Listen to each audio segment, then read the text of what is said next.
பெண்களும் பல சாதனைகள் புரிஞ்சிருக்காங்க, அதையும் நான் ஒத்துக்கிறேன். ஏன் உலகத்தையே இந்தியா மேல கவனம் செலுத்த வச்ச பிடி உஷா, எவரெஸ்ட் சிகரத்தையே எட்டி பிடித்த முதல் பெண் பஜேந்திர பால், ஏன் மருத்துவத்துறையில் முதல் பட்டம் பெற்ற பெண்மணி முத்துலட்சுமி ரெட்டி, ஐயா இவங்க மட்டும்தான் பெண்களா? ஐயா இவங்களுக்கு மட்டும்தான் மகளிர் தினம் கொண்டாடுறோமா? ஐயா சிகரத்தில் ஏறுவது கடினம் அல்ல, ஏறிய சிகரத்தில் நிற்பது தாயா கடினம். மனுஷன் வாழ்க்கையில ஒவ்வொரு பொழுதையும் ஒவ்வொரு நொடியையும் எவன் பயன்படுத்துறானோ அவனுக்கு எல்லா நாளுமே இனிய நாள் தானையா. ஐயா விதைப்பதற்கும் ஒரு காலம் உண்டு, அறுப்பதற்கும் ஒரு காலம் உண்டு, படிப்பதற்கும் ஒரு காலம் உண்டு, சாதனைகள் படைப்பதற்கும் ஒரு காலம் உண்டு, உதவி செய்வதற்கும் ஒரு காலம் உண்டு, உதவி பெறுவதற்கும் காலம் உண்டு. எவன் ஒருவன் தன் வாழ்க்கையில எல்லா செயலையும் திட்டமிட்டு செய்யறான் பாருங்க, அவனுக்கு எல்லா நாளும் இனிய நாள் தானே ஐயா. ஐயா எறும்புக்கு நம்மளை யாரோ மிதிச்சுடுவாங்களோன்னு ஒரு பிரச்சனை, குழந்தை பெற்றவங்களுக்கு அதை நல்லபடியாக வளர்க்கணுமேனு பிரச்சனை, நல்லா படித்தவனுக்கு நல்ல வேலை கிடைக்கணும்னு பிரச்சனை, அப்படியே நல்ல வேலை கிடைச்சாலும் நல்ல சம்பளம் கிடைக்கலையேன்னு பிரச்சனை. இந்த மாதிரி 5 அறிவாலும் பிரச்சனை இருக்கு, 6 அறிவாலும் பிரச்சனை இருக்கு. பிரச்சனை இல்லாத மனுஷன் யான்னு சொல்லுங்க? தோ எந்திரிக்கிறாரே முட்டாள்தனமா முன்னாடி இவர்னால கூட எனக்கு பிரச்சனையா பிரச்சனை. இந்த உலகத்திலேயே பிரச்சனையே இல்லாதவங்க 2 பேர் தான். யாரு? ஒருத்தர் செத்து போயிட்டாரு, இன்னொன்னு இன்னும் பிறக்கவே இல்லை. ஒரு எலி அதனுடைய மகளுக்கு கல்யாணம் பண்ணணும்னு நினைச்சதுங்களா?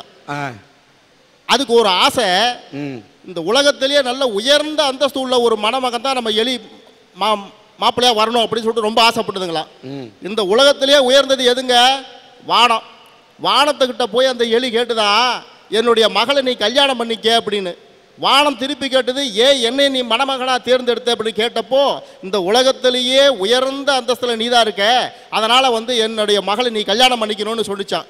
அதுக்கு வானம் சொல்லியிருக்க, ஐயா நான் வானமாக இருந்தாலும் என்னையே மூடி மறைக்கிற அளவுக்கு சக்தி படைச்சவன் மேகம், அந்த மேகத்தை தான் உன்னுடைய மகளுக்கு சரியான மணவாளனாக இருப்பான், நீ அவனை போய் கல்யாணம் பண்ணிக்க அப்படின்னு சொன்னிச்சான். மேகம் உடனே சொன்னிச்சான், வானத்தையே மூடுற அளவுக்கு எனக்கு வல்லமை இருந்தாலும் என்னை ஒரே ஊதி வருண பகவான் காற்று என்னை களைச்சிருவான், என்னை விட சக்தி படைச்சவன் வருணன் தான், அதனால் நீ அவனை போய் நீ கல்யாணம் பண்ணிக்க அப்படின்னு சொல்லிச்சான். காற்று பகவான் சொல்லிட்ட போய் கேட்டப்போ, நான் என்ன விசையாக ஊதினாலும் ஒரு கட்டடத்தினுடைய காம்பவுண்டு சுவரை என்னால் அசைக்க கூட முடியல, அதனால் கட்டடத்தினுடைய காம்பவுண்டு சுவரை போய் உன்னுடைய மகளுக்கு நீ கல்யாணம் பண்ணி வை அப்படின்னு சொல்லிட்டு காற்று பகவான் சொன்னார்.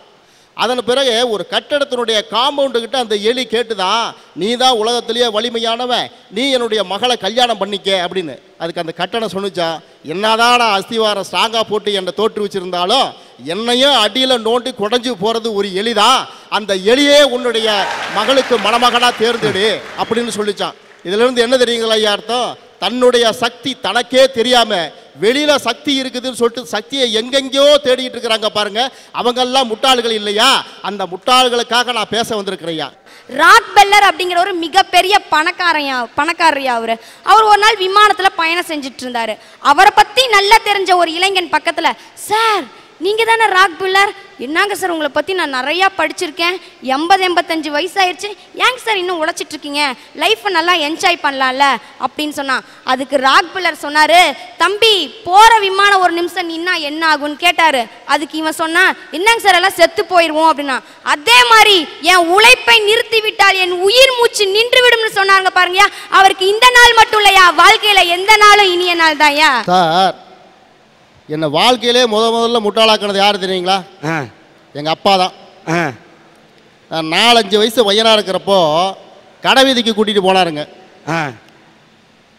லாலா கடை அல்வாவை பார்த்த உடனே, அப்பா அந்த அல்வா எனக்கு வாங்கி கொடுப்பான்னு கேட்டேன். எங்கள் அப்பா சொன்னார், வேண்டாம்டா அது காரம், உன்னால் தாங்க முடியாது, நான் உனக்கு கடல உருண்டை வாங்கி தரேன்டான்னு 10 பைசாவுக்கு ஒரு கடல உருண்டையை வாங்கி கொடுத்து என்னை வீட்டுக்கு கூட்டிகிட்டு வந்தார். ஒரு அநியாயம் பாருங்கள், அன்னைக்கு சாயங்காலமே அதே அல்வா 1/2 கிலோ அல்வா வாங்கிட்டு வந்து எங்கள் அம்மா கொடுக்குறார் சார். யாருக்கு? எங்கள் அம்மாவுக்கு. அன்னைக்கு தான் சார் முதல்ல அப்பாவே என்னை முட்டாளாக்கினார் சார். இன்னொரு விஷயம் சொல்லட்டுங்களா? ஏப்ரல் 1ஆம் தேதி தானே எல்லாத்துக்கும் முட்டாள் தினம்னு சொல்கிறோம். நான் முட்டாளானது எந்த காலம் தெரியுங்களா? சொல்லுங்க. 6/7/1989 ஐயா. என்ன தெரியுங்களா?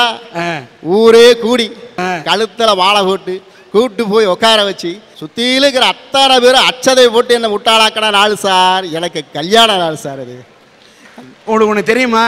இந்த ஆடை கொண்டு போய் கெடா வெட்ட போடுறாங்கன்னா கூட அந்த ஆட்டு கூட கழுத்தில் மாலை போடுவாங்க. அதை கூட வெட்டுறதுக்கு முன்னாடி சார் கழுத்து துளுக்குதா இல்லையான்னு பார்த்துட்டு தான் சார் வெட்டுவாங்க. என்ன அதெல்லாம் எதுவுமே கேட்கவே இல்லை சார். அன்னைக்கு எங்கள் பாட்டி ஒரு அழகான ஒரு பழமொழி சொன்னாங்க சார். இந்த மாதிரி முட்டாளுக்கலாம் கழுதைக்கு தெரியுமா கற்பூர வாசனைன்னு. அது கழுதைங்களுக்கு தான் சார். உனக்கு இல்லையா? எங்களுக்கு இல்லை சார், கழுதைங்களுக்கு தான் சார். சரி சார், பசங்க பாஸ் ஆகி அடுத்தடுத்த வகுப்பு போகணுன்றதுக்காக தொடர்ந்து ஃபெயில் ஆகி ஒரே வகுப்புல இருக்க தியாகி யார் தெரியுமா சார்? அதுதான் ஆசிரியர். ஐயா, எல்லா உறவுகளுமே எதிர்பார்ப்போட தான் இருக்கு. எப்படின்னா இப்ப அம்மாவை எடுத்துக்கும். அம்மா எதுக்கு மகனுக்கு பாசத்தோட சோறு ஊட்டி படிக்க அனுப்புறா? பின்னாடி சம்பாரிச்சு சோறு போடுவான்ற எதிர்பார்ப்பு. இதுல எதிர்பார்ப்பு இருக்கா? சரி, இப்ப அப்பாவை எடுத்துக்கோ. அப்பா எதுக்கு மகளை படிக்க அனுப்புறா? வயதான கடைசி காலத்துல அவ வீட்டுக்கு போய் நிம்மதியா இருக்கலான்ற எதிர்பார்ப்பு. இதுலயும் எதிர்பார்ப்பு இருக்கா? ஆனா எதிர்பார்ப்பே இல்லாத ஒரே உறவு அது ஆசிரியர் உறவு தான். அப்படிப்பட்ட ஆசிரியர்களுக்காக கொண்டாடுறாங்களே அந்த ஆசிரியர் தினம், அதுதான் எல்லா நாளோட இனிய நாள். ஐயா, மதுரையில ஜோசப்னு ஒரு பேராசிரியர் இருக்காரு. அவருக்கு வாக்கிங் போற பழக்கம் இருக்கு. அவர் என்ன பண்ணாரு, ஒரு நாள் வாக்கிங் போயிட்டு இருக்கும் போது அங்க ஒரு குப்பை தொட்டில இருந்து ஒரு அலற சத்தம் கேட்டுச்சு. என்ன அங்க அவர் ஓடி போய் பார்த்தா ஒரு குழந்தை கதறிட்டு இருக்குது, அனாதையா கிடக்குது. அந்த குழந்தையோட கையும் காலையும் நாய் பிடிச்சு குறைச்சிட்டு இருக்கிற. ஐயா, அந்த நாயை துரத்தி விட்டு அந்த குழந்தைய தன்னோட கையில எடுத்தாரு. இதே மற்றவங்களாம் அந்த குழந்தைய ஒரு அனாதை ஆசிரமத்திலயோ போலீஸ்காரங்ககிட்டயோ படிச்சிருப்பாரு. அவர் அப்படி பண்ணல. அந்த குழந்தைய எடுத்துட்டு போய் மருத்துவமனைக்கு எடுத்துட்டு போய் சிகிச்சை பண்ணிட்டு தன்னோட வீட்டுக்கு எடுத்துட்டு போனார். நித்யகண்ட பூநாயசா குப்பை தொட்டில இருந்த அந்த குழந்தைக்கு நித்யான்னு பேர் வச்சாரு. இப்ப அந்த பெண் எங்க இருக்காங்க தெரியுமா? வெளிநாட்டுல கை நிறைய சம்பளத்தோட வேலை பார்த்துட்டு இருக்காங்க. ஆனா அதே இருந்த அந்த குழந்தைய தன்னோட பிள்ளையாட்டம் வளர்த்தவங்க தன்னோட வகுப்புல படிக்கிற 50-60 மாணவர்களை எப்படி பார்ப்பாங்க? அப்படி தாய்மை இல்லத்தோட சொல்லித்தராங்க பாருங்க ஆசிரியர். அந்த ஆசிரியர் தினம் தான் சிறந்தது. ஐயா, இந்த உலகத்துல பருவமழை தவறலாம், ஆனா ஒரு உழவன் தன்னுடைய கடமையிலிருந்து மட்டும் தவறதே கிடையாதுங்க. அவனுக்கு இல்லாத கஷ்டமா? எவ்வளவு கஷ்டங்கள். கடமை தவறானா இன்னைக்கு ஆசிரியர் பாருங்க, இருக்கிற சம்பளம் போதாதுன்னு சொல்லிட்டு கூடுதலா சம்பளம் கேட்டு போராட்டம் நடத்துறாங்க. 33 50 மாத்துங்கன்னு சொல்லிட்டு பெண்கள் ஒரு பக்கம் போராட்டம் நடத்துறாங்க. எப்படியாவது எங்களுக்கு வேலை வாய்ப்பை கொடுங்கன்னு சொல்லிட்டு அரசாங்கத்துக்கிட்ட மனு கொடுக்கறாங்க மாணவர்கள்.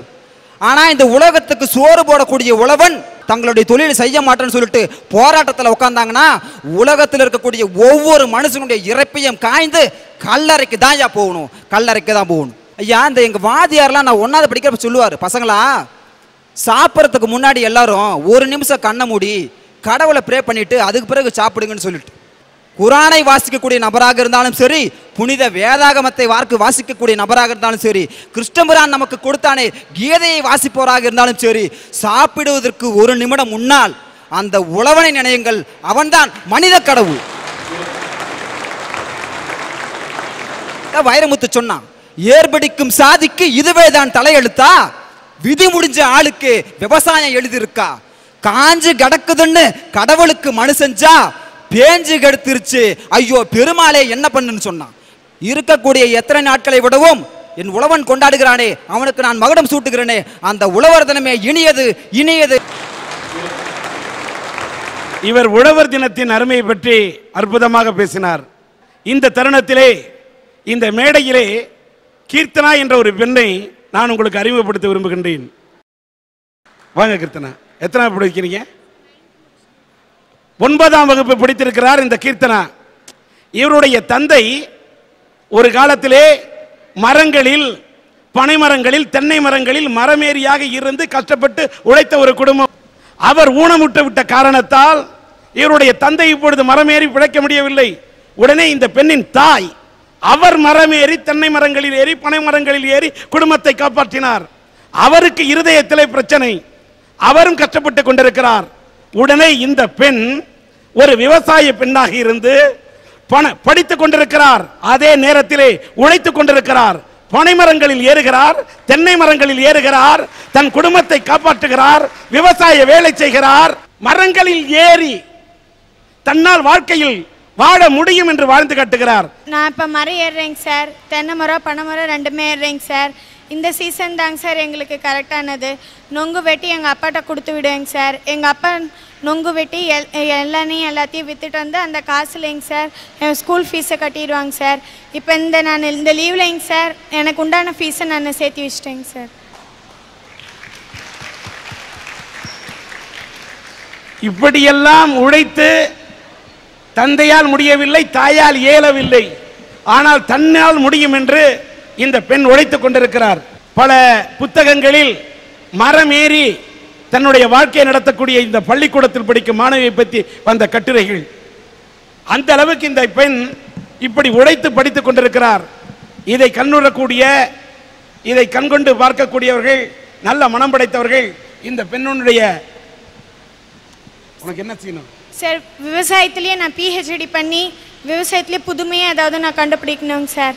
இந்த பொண்ணு சொன்னது விவசாயம் படித்து அவன் விவசாயம் பண்ணக்கூடாதுன்னு அலையக்கூடிய இந்த நாட்டில் விவசாயம் படித்து அதில் பிஹெச்டி பண்ணணும்னு சொல்லுது இந்த பொண்ணு. ஆராய்ச்சி பண்ண வேண்டும் என்று சொல்லுகிறது. இதை போல இந்த மண்ணின் மனத்தை பரப்பக்கூடிய நல்ல உள்ளங்களை மனதார வாழ்த்துகிறோம்.